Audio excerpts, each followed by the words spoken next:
দেয়ালে অদ্ভুত আকৃতির একটি জার্মান ঘড়ি। অন্ধকারে এর ডায়াল থেকে সবুজ আলো বের হয়।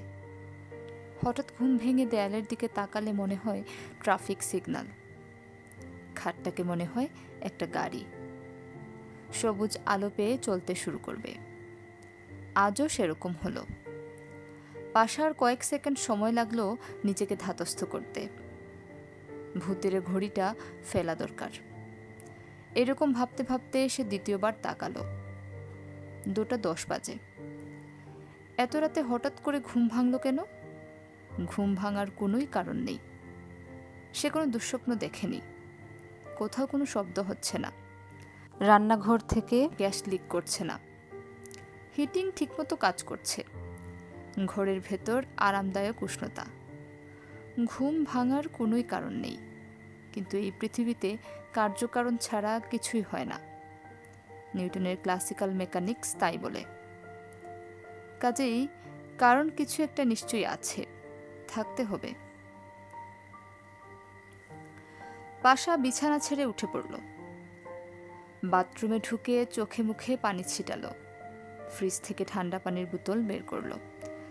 সে এখন একটা সিগারেট ধরাবে এবং বরফ শীতল এক গ্লাস পানি খাবে। হঠাৎ ঘুম ভাঙলে এই তার রুটিন। পানিতে ওষুধ গন্ধ। এরা কি ইদানিং বেশি করে ক্লোরিন দিচ্ছে, নাকি তার স্নায়ু নষ্ট হয়ে যেতে শুরু করেছে? যাদের স্নায়ু নষ্ট হয়ে যেতে শুরু করে তাদের এরকম হয়। সব কিছুতেই অদ্ভুত কোনো গন্ধ পায়। শুরুর দিকে ফরিদের এরকম হতো। যাই মুখে দিত থু করে ফেলে দিয়ে বলতো লাশের গন্ধ আসছে। সবাই ভাবতো বোধহয় ঠাট্টা করছে। পাশা একদিন দামি সেন্টের বোতল খুলে বলেছে, দেখতো এর মধ্যে অদ্ভুত কোনো গন্ধ পাস কিনা। ফরিদ বাধ্য ছেলের মতো গন্ধ শুকে ঠান্ডা গলায় বলেছে, পচা বটপাতার গন্ধ, খুব হালকা তবে আছে। পাশা বিরক্ত হয়ে বলল, তুই যা শুকছিস তার নাম ইভিনিং ইন প্যারিস। ছাগলের মতো কথা বলিস কেন? ফরিদ খুবই অবাক হওয়া চোখে তাকিয়ে রইল। কার্যকারণ ছাড়া কিছুই হয় না। কিন্তু ফরিদের সমস্ত ইন্দ্রিয় কোনোরকম কার্যকারণ ছাড়াই অত্যন্ত তীক্ষ্ণ হয়ে গিয়েছিল। ক্লাসিক্যাল মেকানিক্স সম্ভবত জড় পদার্থের জন্য, মানুষের জন্যে নয়। মানুষের চেতনা বলে একটি ধরা ছোঁয়ার বাইরের ব্যাপার আছে। ওষুধের গন্ধ ভরা পানির গ্লাস শেষ হয়েছে। এখন শুয়ে পড়া যায়। পাশা ইচ্ছে করে একটা হাই তুলল, ঘুমকে আমন্ত্রণ জানালো। ঠিক তখন টেলিফোন বাজতে লাগলো। নিশিরাতের টেলিফোন কি অন্যরকম করে বাজে। ক্লান্ত সুর বের হয়। নাকি মনের ভুল? পাশা টেলিফোন তুলল। অপাশে একটি আমেরিকান মেয়ে। হ্যালো, আমি কার সঙ্গে কথা বলছি? কার সঙ্গে কথা বলতে চাও তুমি? পাশা, কথা বলছি। মেয়েটির গলায় সাউথের আঞ্চলিক টান আছে। এই দুর্বলতা নিয়েও সে ব্রিটিশ অ্যাকসেন্ট আনবার প্রাণপণ চেষ্টা করছে। কিন্তু ব্যাপারটা ঠিক আসছে না। মিস্টার পাশা, আপনি কি বাংলাদেশি? হ্যাঁ। আপনি একজন মহিলার সঙ্গে কথা বলুন। মহিলা আপনার দেশীয়। মনে হচ্ছে তিনি বেশ ঝামেলায় পড়েছেন। তুমি কোত্থেকে কথা বলছো? Hectare airport. ওই মহিলা ঘণ্টাখানেক আগে এয়ারপোর্ট এসে পৌঁছেছেন। তাকে যাদের রিসিভ করার কথা ছিল তারা কেউ আসেনি। মেয়েটা খুব নার্ভাস হয়ে গেছে, খুব ছটফট করছে। একটা ট্যাক্সি করে হোটেলে পাঠিয়ে দাও। আমি বলেছিলাম। মহিলাটি রাজি হচ্ছে না। কিছুক্ষণ আগেই দেখলাম কাঁদছে। মেয়েটিকে দাও, কথা বলছি ওর সঙ্গে। ও টয়লেটে গেছে, তোমাকে কিছুক্ষণ হোল্ড করতে হবে। পাশা টেলিফোন কানে নিয়ে সিগারেট ধরালো। তীক্ষ্ণ গলায় বলল, তুমি আমার টেলিফোন নাম্বার পেলে কোথায়? আমেরিকান মেয়েটির আত্মতৃপ্তির হাসি হাসল। যেন এই প্রশ্নটির জন্যই সে অপেক্ষা করছিল। খুব কায়দা করে বের করেছি। টেলিফোন ডাইরেক্টলি বের করে মেয়েটিকে বলেছি, এখানে নিশ্চয়ই তোমাদের দেশের কেউ না কেউ বাস করে। তুমি নামগুলি পড়ো এবং অনুমান করতে চেষ্টা করো কোন নাম তোমাদের দেশের হতে পারে। সে শুধু আমার নামই বের করলো? সে অনেকগুলোই বের করেছে। তোমারটাই প্রথম ট্রাই করতে বলল। কারণ তোমার লাস্ট নেম নাকি শুধু তোমাদের দেশের ছেলেদের হয়। ক্রাউডি, অদ্ভুত লাস্ট নেম। ক্রাউডি নয়, চৌধুরী। তোমার নাম কি? অ্যান। আমি এখানেই কাজ করি।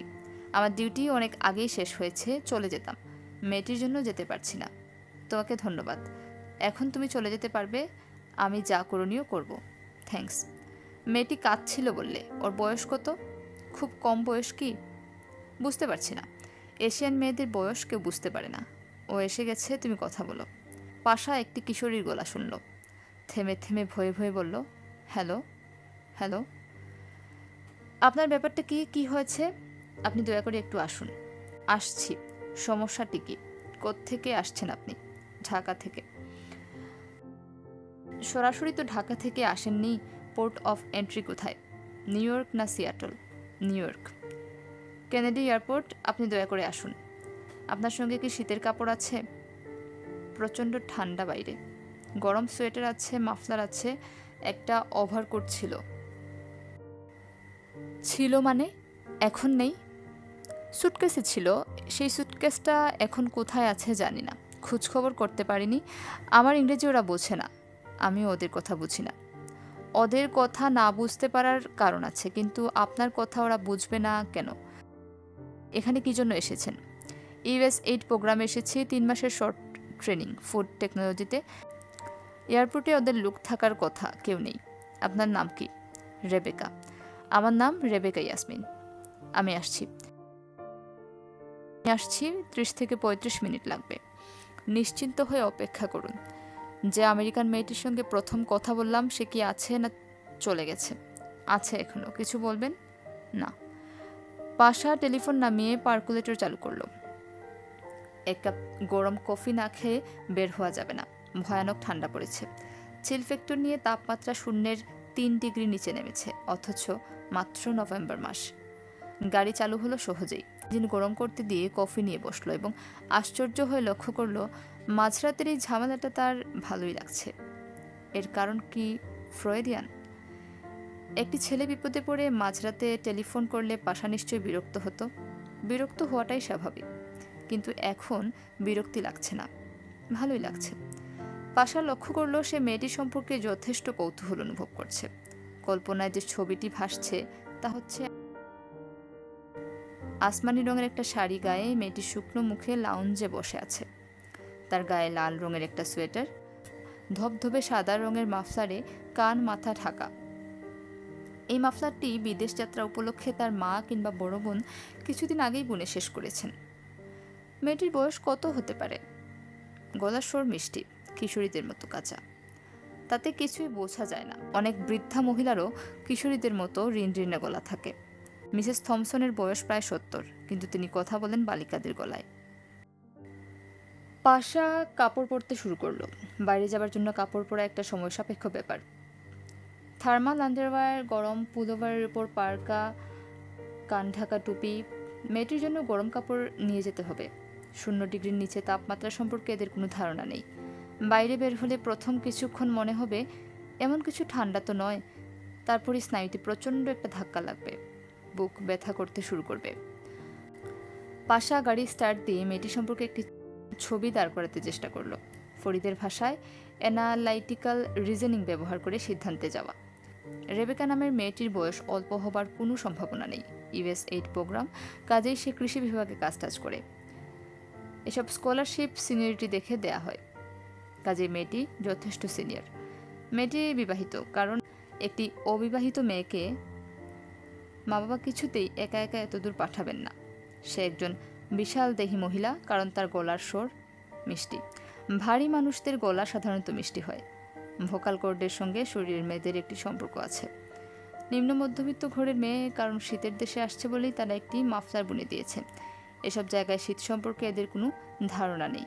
বাইরে যাবার আগে কিছু একটা বুনে দেওয়া বা সেলাই করে দেওয়ার মতো সেন্টিমেন্ট নিম্ন মধ্যবিত্ত পরিবারেই দেখা যায়। পাশার একবার মনে হলো তার অ্যানালাইটিক্যাল রিজনিংয়ে একটা খুঁত আছে। সে ধরেই নিয়েছে মাফলারটি হাতে বোনা। এটা নাও হতে পারে, হয়তো এটা কেনা জিনিস। রেবেকার নামটিও পুরনো, স্কুল মিস্ট্রেসদের নামের মতো। এই নামটি পরিষ্কার বলে দে এই মেয়ে একালের মেয়ে নয়। একালের মেয়েদের নাম হয় ট্রপা বা মৌলি। পাশা ক্যাসেট চালু করলো। কোনো শব্দ হলো না, ঘ্যাস ঘ্যাস আওয়াজ। হেডপিস নষ্ট হয়ে গেছে, আর নতুন আর নতুন কেনা হয়নি, বেশ কদিন ধরে এটা নষ্ট। তবে কেন মনে পড়লো না? এসব কি বয়সের লক্ষণ?